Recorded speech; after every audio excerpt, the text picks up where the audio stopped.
Well, good morning, Lionhearts. It's another day, and here I am. Jaw's over there. And I gotta hop in the shower. Like I told you guys yesterday, I gotta go over and house sit for Kevin for the morning so he can get his internet hooked up. And I was just thinking, this would give me a great chance to finally do that vlog. Way back at Christmas time, I kept saying, oh, I'm so excited to do this one. I can't believe I found it. I'm gonna do it today. It just kept raining and raining and raining, and I couldn't do it. And then when I finally went out there to vlog something else, I couldn't find it. I couldn't find what I was looking for. So I had to do even more research and more research and more research, and now I finally think I know where it's at. So as soon as Kevin gets back, at some point I'm just going to leave Jaw over at Kevin's house for about a half an hour, and I'm going to run and do this vlog. Now this is actually something that I have been so excited to do because it's one of my favorite movies of all time, starring this guy, this Joker right here. Peter Warren in the movie. The movie is It Happened One Night. And where we're going to go today is maybe one of the top 5 scenes of the whole movie. The hitchhiking scene. Now what's very interesting about this scene is, you might not know it if you've seen the movie, this actually was kind of a popular culture masterpiece. This influenced a lot of things that happened in the world around the time.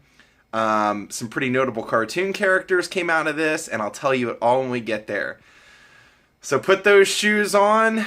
If you don't want to wear an undershirt, I understand. When you see the vlog, you'll understand why I said that. Let's get going. We're going to go to Kevin's house, and then we're going to go see the hitchhiking scene from It Happened One Night. Hey, what are you doing in Kevin's flower bed? Jaw.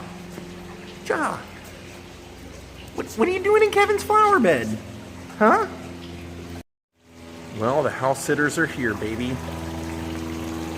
Last time we were here, it was a freaking tsunami. Look what I got for you, bud. Some dehydrated chicken. Your Aunt Debbie was complaining that you're not on the vlog enough. So there's your FaceTime for your aunt in Boise, Idaho. Jaw, say hi to Debbie. Joster. Can I have the ball? Let me have the ball. My ball.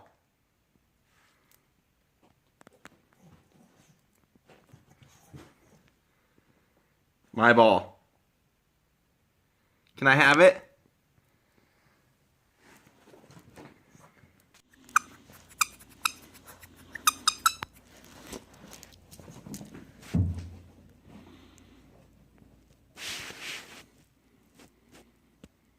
If the ball goes into the blinds, he will not get it. He'll leave it alone. Come here. Let me have the ball. I'll pull out the steamroller.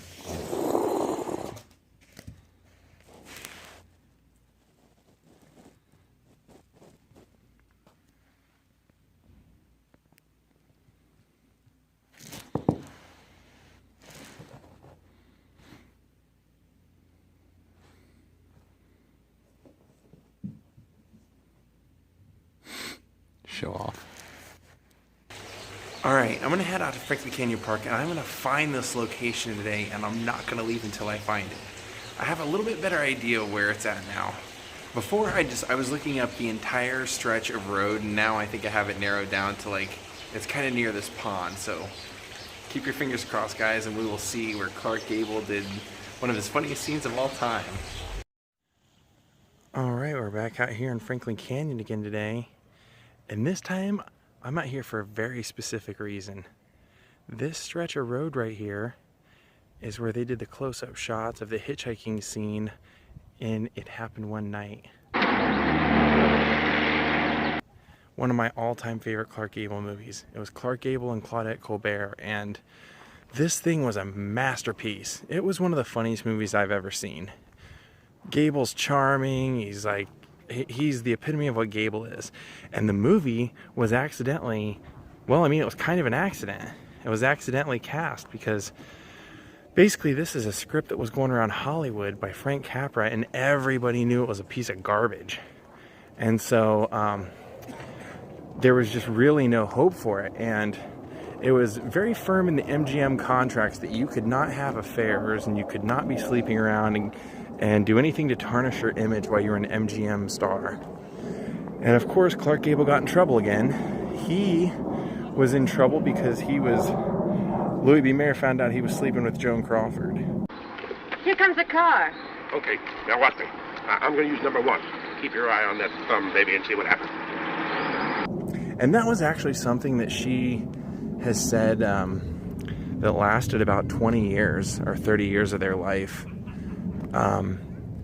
Pretty much since they met. She said it was more of like they were like best friends. She was pretty much the person he would go talk to as like a motherly figure when he needed somebody, but they were caught messing around, so Louis Mayer decided to loan him out to Paramount or Columbia to make this movie.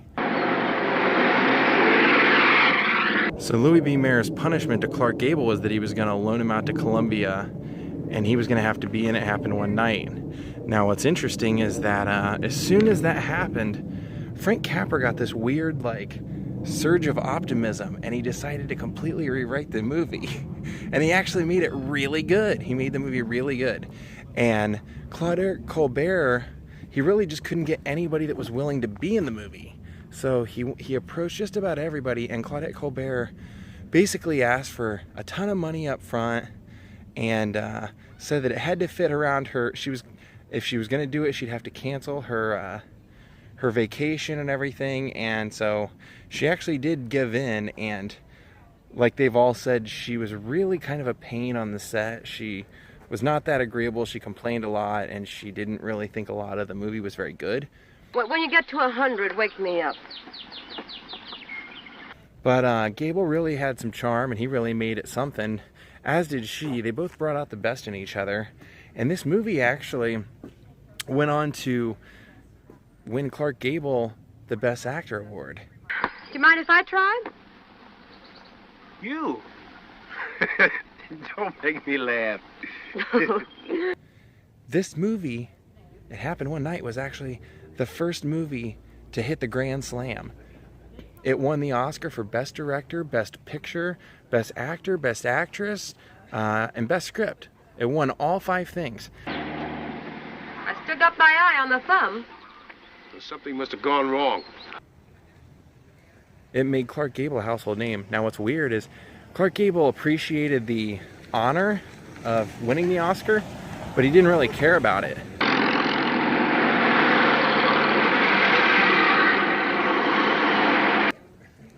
So a young kid had complimented him on winning the Oscar, and Gable just gave it to the kid.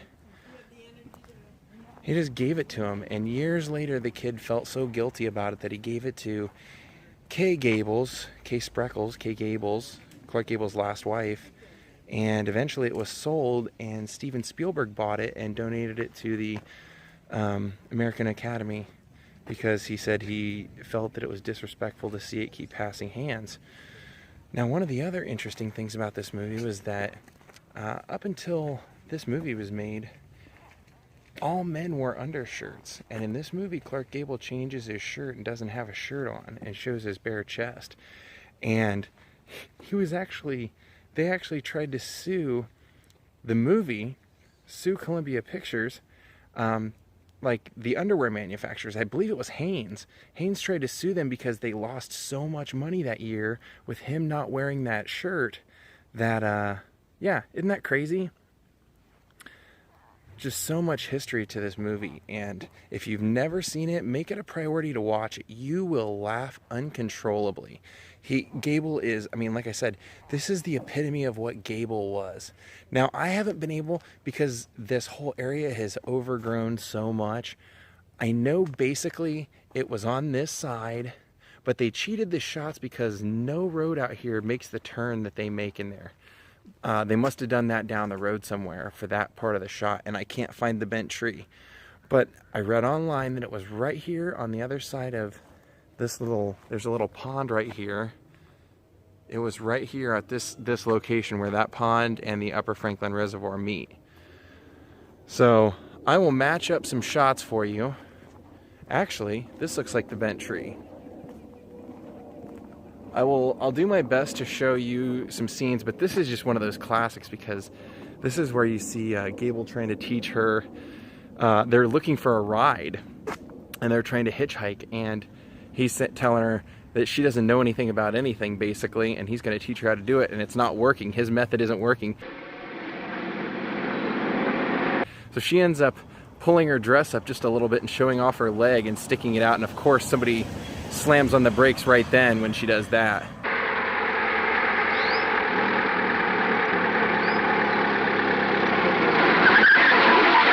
But you know what else is interesting about this movie?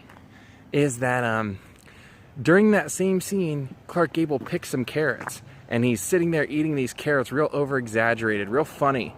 And that actually became the inspiration for Bugs Bunny eating carrots. They've actually said that that was where they came up with the idea, was they mimicked Clark Gable in this movie eating that carrot.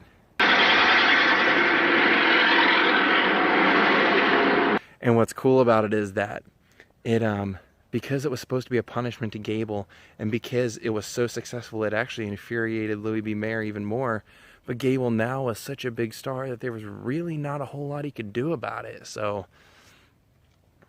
just one of those crazy stories, one of those crazy things where it was supposed to be an absolute flop, and somehow it just became literally the best movie of the year. Some even say maybe even of that decade. But it's kind of hard to say because that decade also produced Gone with the Wind, which was another phenomenal Clark Gable movie. Alright guys, I told you I'd find that sucker. That was so awesome.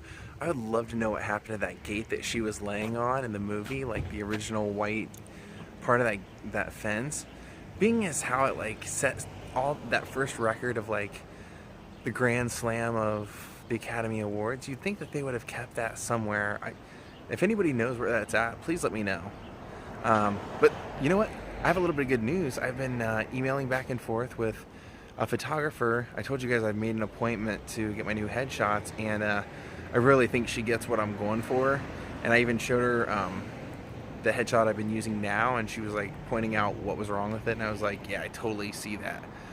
So her work is really good, and now I'm really excited because I think that I'll get something out of it. And a lot of times just changing your picture makes all the difference in the world. It's like your calling card. If there's something about your picture that is wrong or they don't like, you're not even going to get in the office to audition. So I got to do something. And I love acting too much. I loved just performing too much. I got to figure out a way to get in the office more often.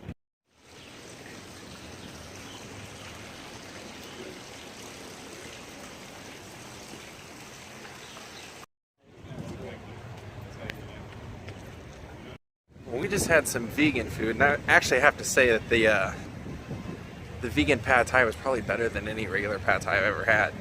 Alright, John and I are out of here. Kevin bought me lunch since I came over and did all the house sitting, and now we're gonna head home.